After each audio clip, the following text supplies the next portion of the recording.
Namaste everybody, welcome to morning meditation with me. My name is Amit. Hope you're all doing well. It's Friday again and I'm here for a small, short little meditation session. And I hope you have a nice time practicing this with me and see how we go. So we'll keep it simple as always. We'll start with some breathing practice. Just keep ourselves grounded, helps with relaxing our body, our mind, and helps us in our meditation practice. So just make yourself comfortable if you haven't already. Taking a long, nice deep breath. And you exhale. We inhale one more time. And we exhale. Now I'd like you to bring your palms just on your belly button. Fingers slightly touching your middle fingers, and we just take time to breathe into your palms. What that means is we are trying to breathe into that lower region of the lungs. The lungs can be divided into three regions: lower regions near your abdomen, middle region near your rib cage, and the upper region just below your collarbone. So we're trying to draw that air to the lower region of the lungs. And you experience it by just breathing deep down into the abdomen, letting the air rise up through your palms. Your fingers separate out gently as you inhale, and you exhale, it falls back.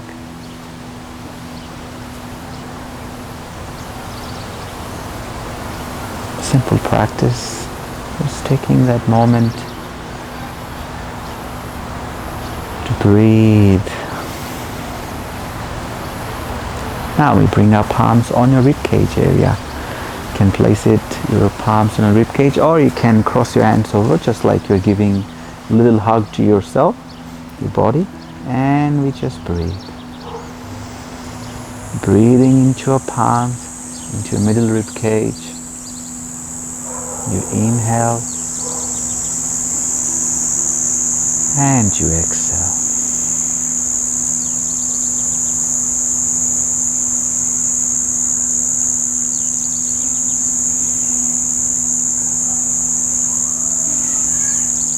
The cricket, isn't it? It's very noisy.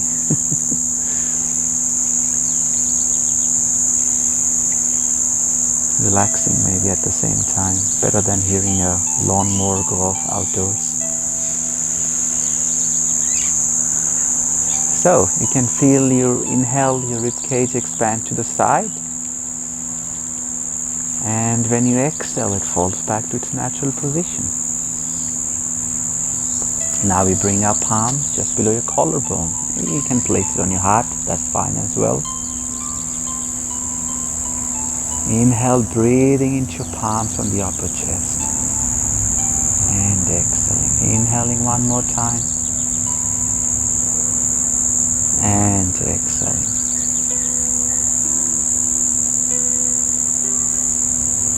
Now we activated all these three regions of the lungs. We are connect them into one long deep breath called the complete yoga breath. We keep one hand on the upper chest.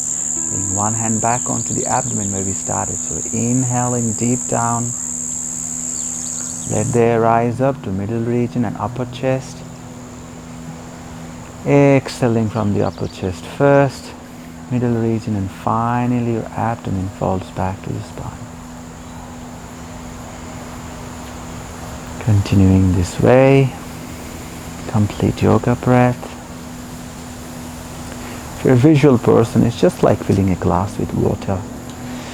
You fill it from bottom to top, and when emptied, you empty it from top to bottom.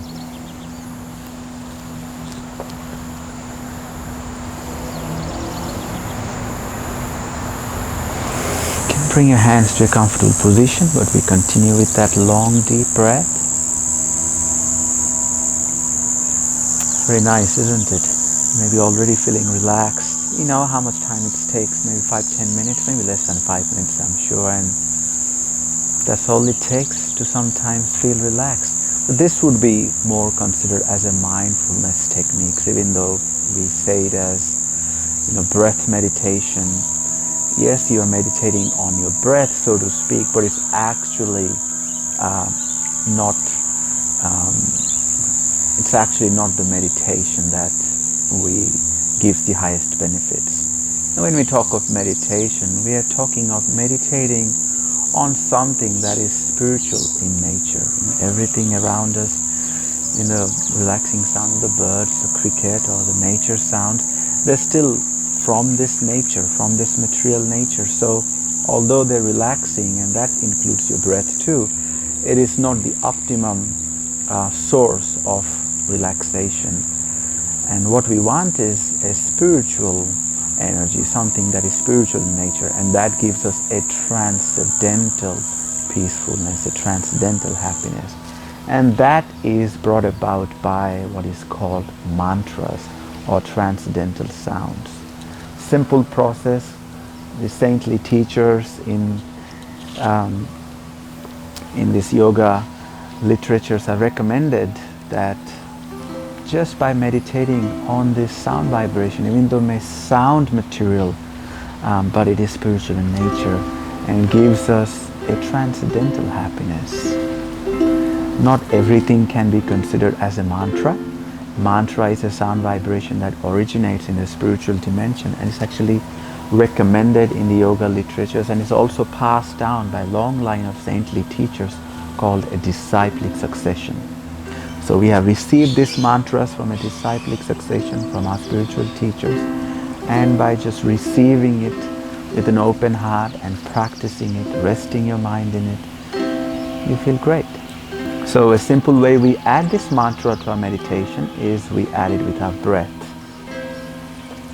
Mantra we'll be using is Go Ranga mantra. 4 syllables. Go Ra Anga. We inhale. We say the mantra Goranga in the mind. And we exhale, we say it out loud.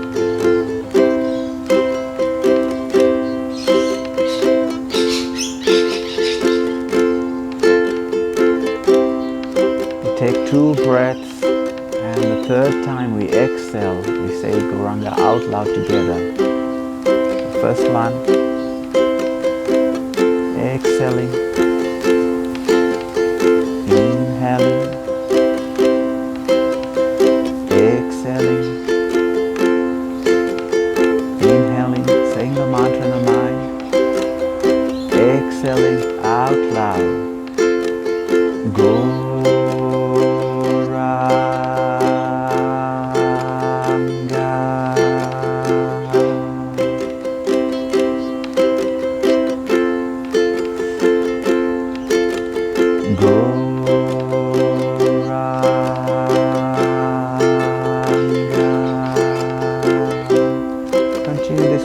For some time.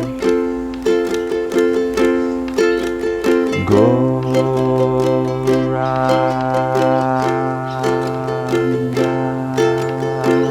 Just resting in this mantra, resting your mind.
Feels relaxed, isn't it? That's the beauty of this meditation practice. Even if I am sharing this, I still get the benefit by practicing this with you.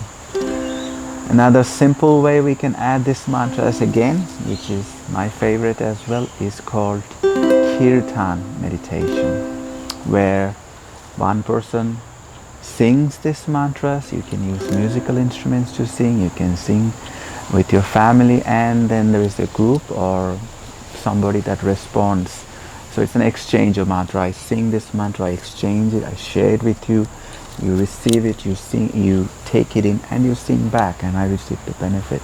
It's a beautiful process that, you can share it with your best friend, you can share it with your family, you can share it with your partners, you can share it with your kids even, and you only need really two people to have a nice experience, But in this live setting, you just sing with me, because I want to be able to hear the response, So that's why we just sing together. Simple, yeah? We'll use the same mantra, Gauranga. Or maybe I'll do a different one. We'll do the mantra, Hari Bol, Nitai Gaur, Hari Bol. Simple, I'll put that in the description anyways.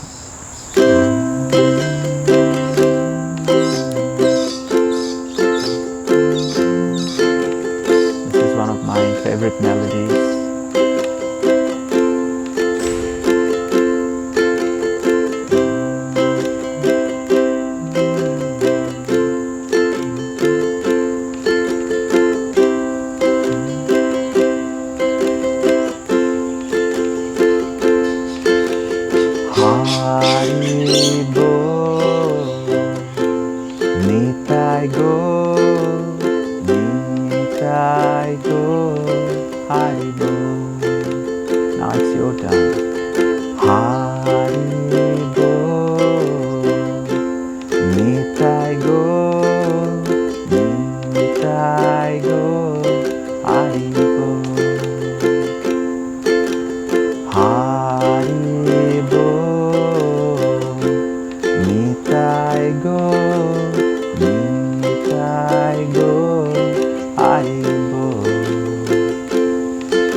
Hope you're feeling nice and relaxed. I'll just share a little bit of a quote from the Bhagavad Gita.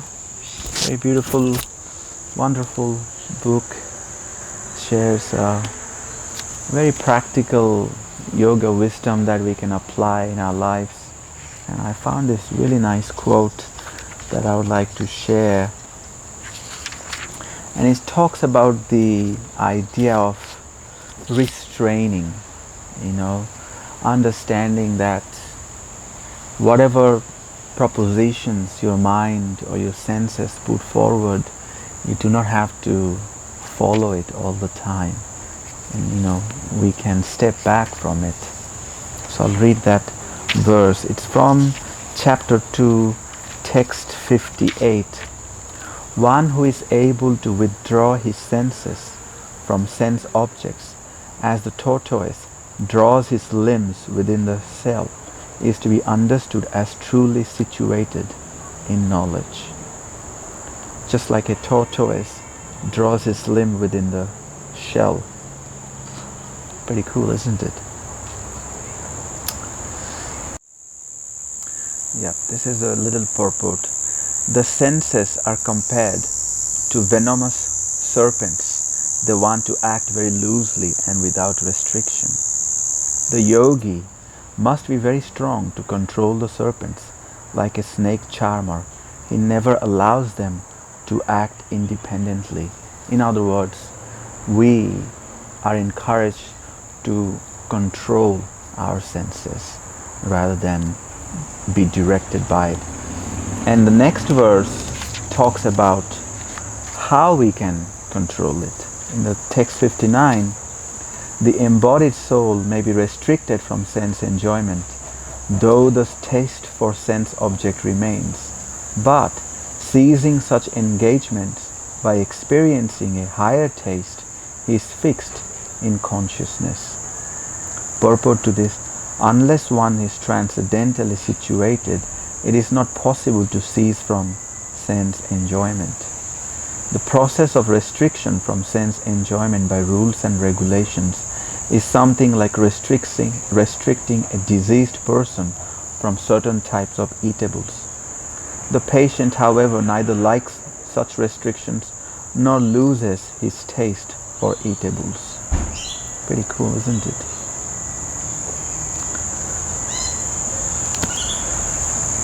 So, we don't like that restriction, but point is, if we engage in a higher taste, then it's easier for the senses to be engaged in something that helps us. And that higher engagement is this meditation practice, engaging in this mantra meditation.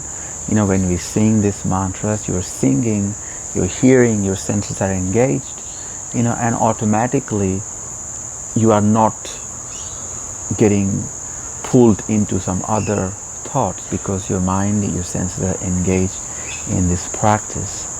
So I'll leave it there, just something simple to provoke some thoughts and inspirations. We would love to hear more from you. If you'd like to know more, let us know. I'm trying to organize some Zoom workshops on those certain subjects. We'll have some presenters come and share this wisdom and expand on it. So if you're interested, please let us know. And or if any other subjects you'd like to share, we would love to be of some service. So hope you had a nice time. Thank you very much for joining in. Namaste.